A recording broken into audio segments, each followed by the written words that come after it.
Welcome back, my fellow agents. It is I, X7, your host of Zenorama, the podcast of heroes and monsters, and also DD Explanations. There's a new Nerd Off challenge up. Lilith really does prove she's quite the nerd, so check it out.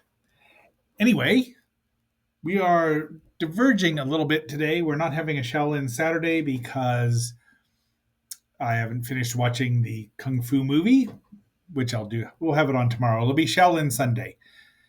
And it'll be quite enjoyable because this is a bit of a different sort of Kung Fu movie. And that's all I'm going to say. It's a teaser, but we are going to be reviewing Shin Kamen Rider as directed by, what's his guts that everyone thinks is so wonderful these days, Hideaki Anno. And it's even longer than frickin' Shin Ultraman.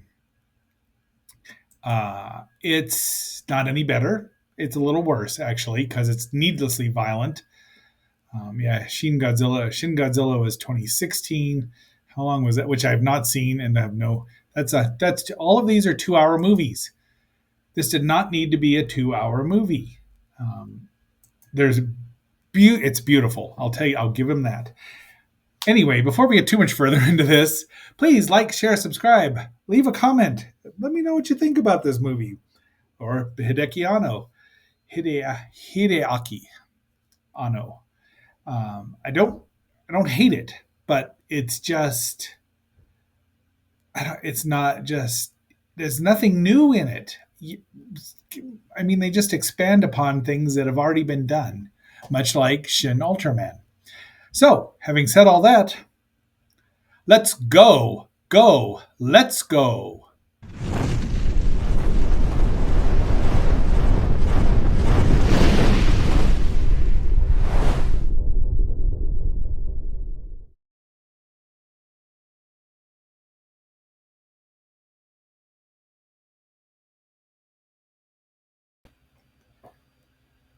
The movie does start off with a bang. I can give it that much. We've got a chase scene. Now, I'm assuming that everyone has seen this or that watched this knows Kamen Rider, Masked Rider. Kamen is Japanese for mask. Shin is new, much like Ultraman or Godzilla. There have been two Shin Kamen Riders. There's Sky Rider, which was a remake of the first series, but only with 52 episodes instead of 98. Then there was Shin Kamen Rider Prologue, which had him be more organic and was not my cuppa. It just had like 2 fight scenes in its 90-minute runtime. This movie runs approximately 121 minutes and goes on. It didn't need to be that long. It's beautiful. I've said that, and I will say it. It's not horrible by any stretch, but it doesn't do anything new for the characters. It was released on March 17th, 2023. This copy I have came from the wonderful Internet Archive, but I'm not keeping it because I'd just rather watch the original series. Because this is the only thing this really adds is, improved, and I'm using that in air quotes.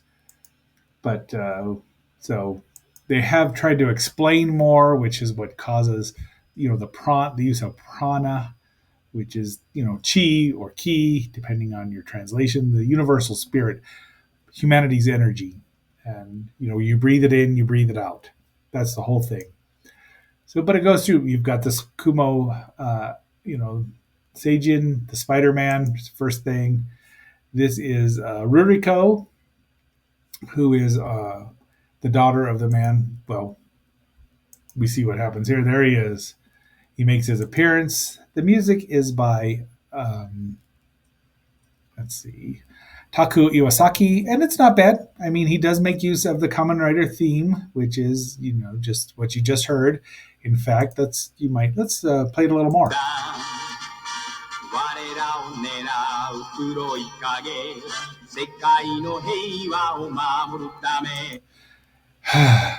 That just, but he's wearing a mask. He doesn't turn into, when he performs his henshin maneuver, the mask is essential to this whole thing.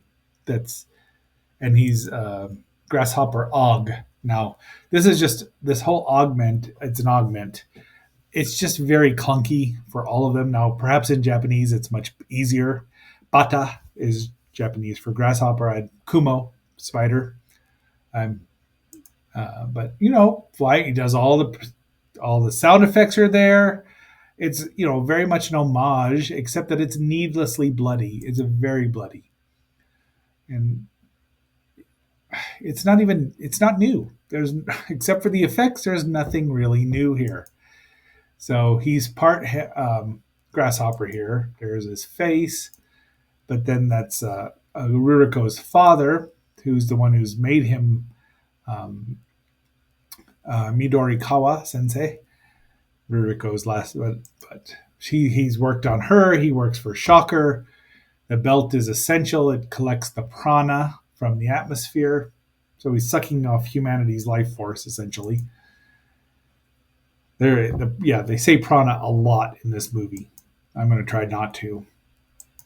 And he wants, so, don't turn bad, essentially.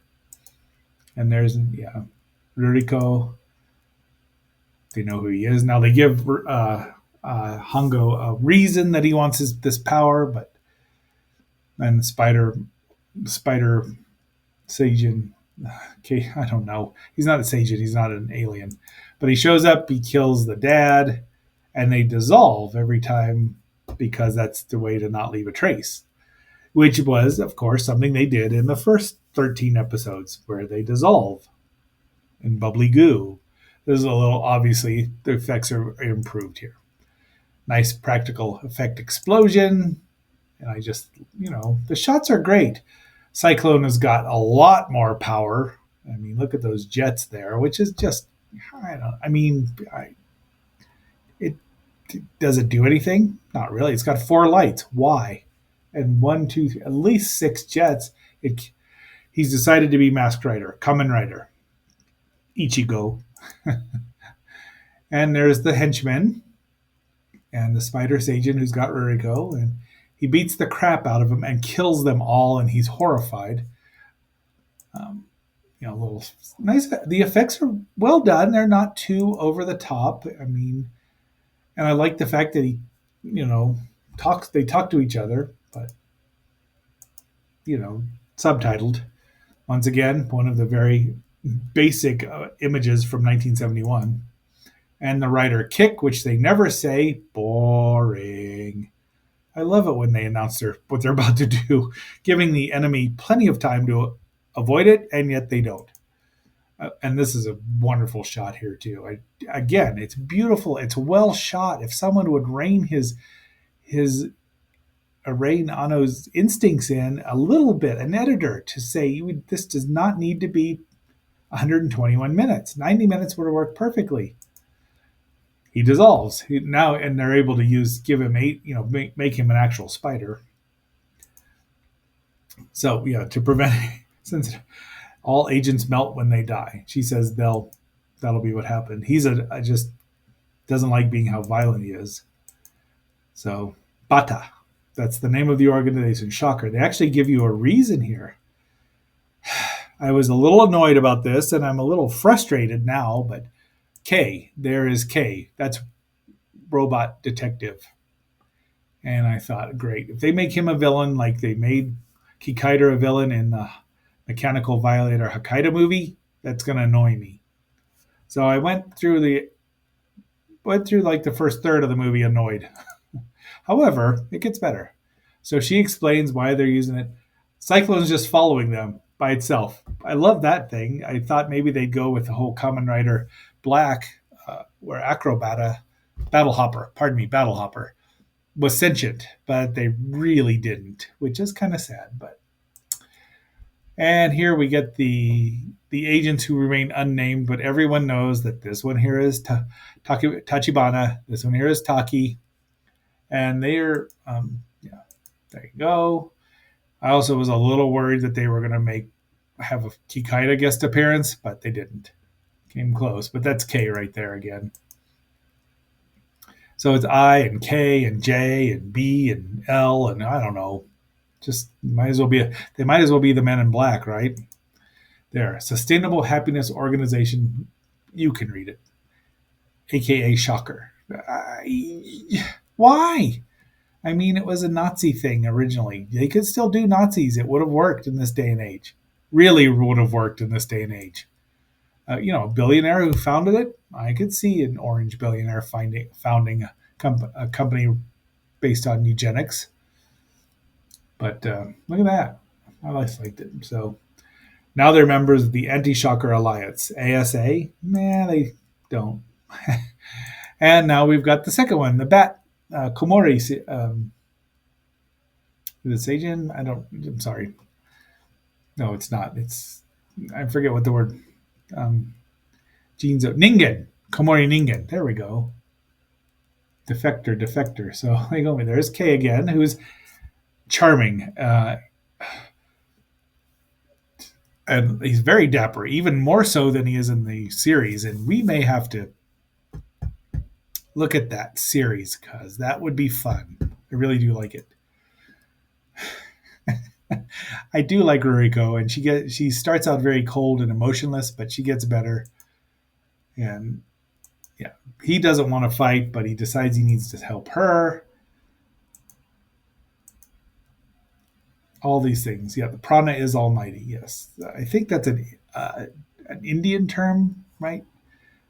But I just love some of the iconic. The shots here are great. I mean, the cinematography is Osamu Ichikawa and Keizo Suzuki, and it's lovely. It really is. So the movie is lovely. It's just too damn long. Once again, I know in the television series in 1971 you couldn't do this, and they probably would have if they could have. But and having not read the original manga from Ishinomori Sensei, I don't know if this was something that was in there. Anyone who does can leave a comment, please. I'd really appreciate it. There's another writer kick. I just liked I just liked this statement. So and now he's decided he's going to be a hero to protect people, which is a good thing. Scorpion, and she gets dealt with by the agency by herself. They didn't even need the writers, which is nice. It's a nice touch where they can actually defeat them by themselves, which he did do in Shin Ultraman, which was also a nice touch. I'll give credit where it's due. Don't want people thinking I hate this stuff because I don't. It just was not. Then they notice all these people following him, and now we're going to the Wasp. Now I think this one's where they kind of diverge, but especially because two of them have now been women, which they did not make the Kaizo Ningen women at the time. Kaizo, the transformed humans, the cyborgs, but Kei is there again. I would be interested in this. I know that I don't want him to do a Shin robot detective, but someone who had a sense of fun because there's precious little humor in here, except for Kei, really. It could be kind of cool. I would be willing to do this, and I would be willing. But please, I don't want Anno to do it. I don't want him writing it. I don't want him. He could direct it, but I don't want him writing it. So she's trying to get her best friend there to leave. They have a fight. They're Tachibana and Taki are annoyed that they want, and they defeat her. I mean, he actually gives her up, and then they shoot her. We learn a little more about Ruriko, who's learning to be a little more human than she has been. Oh, we're back here. So they have a nice fight. It's a dark. Sadly, it covers up a lot of the CGI, which is not horrible, but it's good. But I like in just fight in the daytime. It's more fun that way. We'll see that later on too. But she's using a katana, and you'd think that was the Flash racing around him. She's telling her best friend to break down and cry. He won't kill her, but these two show up, kaboom, and just kill her. So Keiji is about, he's not a main character, but he just fascinates me because, they talk about how he's learning to speak like a human. So again, he's the most intriguing part about the whole movie for me. And there we go with the chameleon. And you kind of feel sorry for Ruriko. But here we're introduced to her brother. They have flashbacks, more flashbacks. There's her brother, who's the big bad of the movie. This was said twice to make sure we didn't forget it. And there is Hayato, who we fans know of as Rider number two, Masked Rider number two. But he's still brainwashed. He says Henshin for the first time because he was the one that did it in the show. So again, nothing new here. He's still brainwashed. But again, look at this. There's nobody on the roads in Japan somehow, ever, except for a few. I mean, they're not, but I just like the way it's laid out. It's beautiful. But again, nobody's on the roads that they have to miss until they need to, be around it. Now, Hongo's not Hayato's equal. He's slower. They've refined the process, but he's strong. They're both strong. So Ruriko's working on this. See, once again, you couldn't do this in the 70s. And they're fighting. I just like this and this shot. Rider punch. They don't yell. It's just a sad thing when they don't anymore. And then she frees him, and he starts realizing what he's done or what he's become. You'll notice he's got the single stripe here as opposed to the double stripes that Hongo would have when he returned.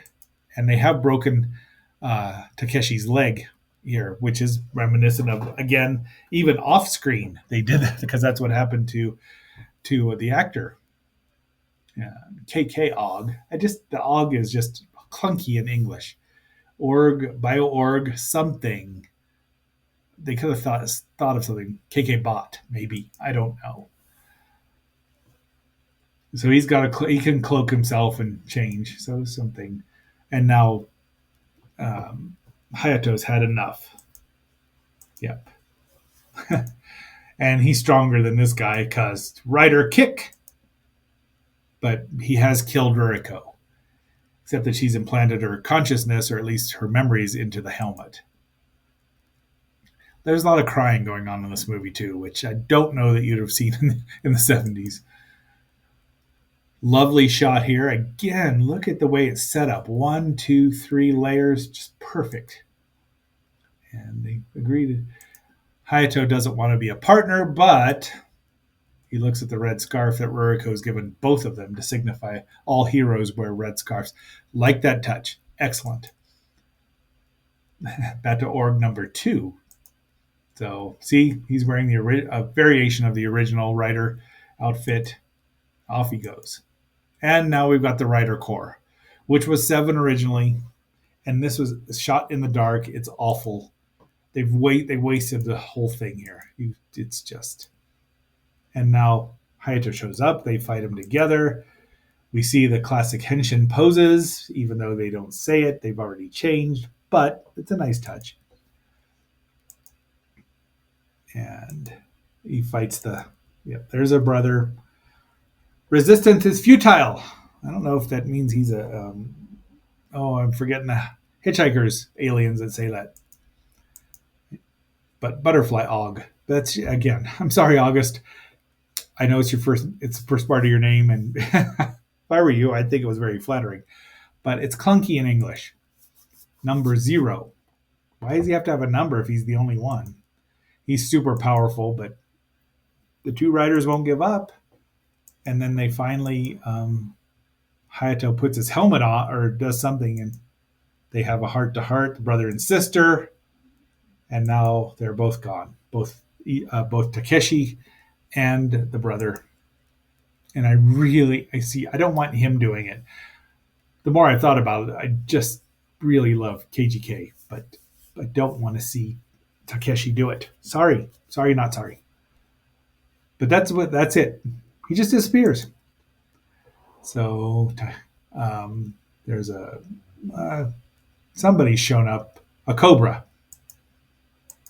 And that's where he asks the name, Tachibana, and says he's Taki. There you go.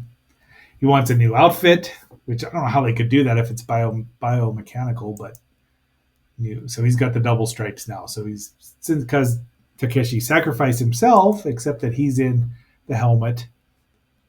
And it's a beautiful, beautiful movie. I just wish it hadn't been 2 hours, and I wish they'd done a little new. I said there was nothing new, but tiny bit new. But sadly, it's nothing super new. I mean, most of it is just a repeat, much like Shin Ultraman. But that's our movie for today. I liked it. I didn't love it. I didn't think I would. And we're going to have the Kamen Rider original trailer here momentarily. So, I'd give it a 75 out of 100, maybe 77, a little over passing grade. I wouldn't buy it. Wouldn't buy Shin Ultraman. I haven't even seen Shin Godzilla, so take that for what it is. Go, go, let's go. They do use the theme song at the end, which is a nice touch. So, until our next assignment tomorrow, when we do go to Shaolin Sunday, this is X7 signing off and ready to fade out.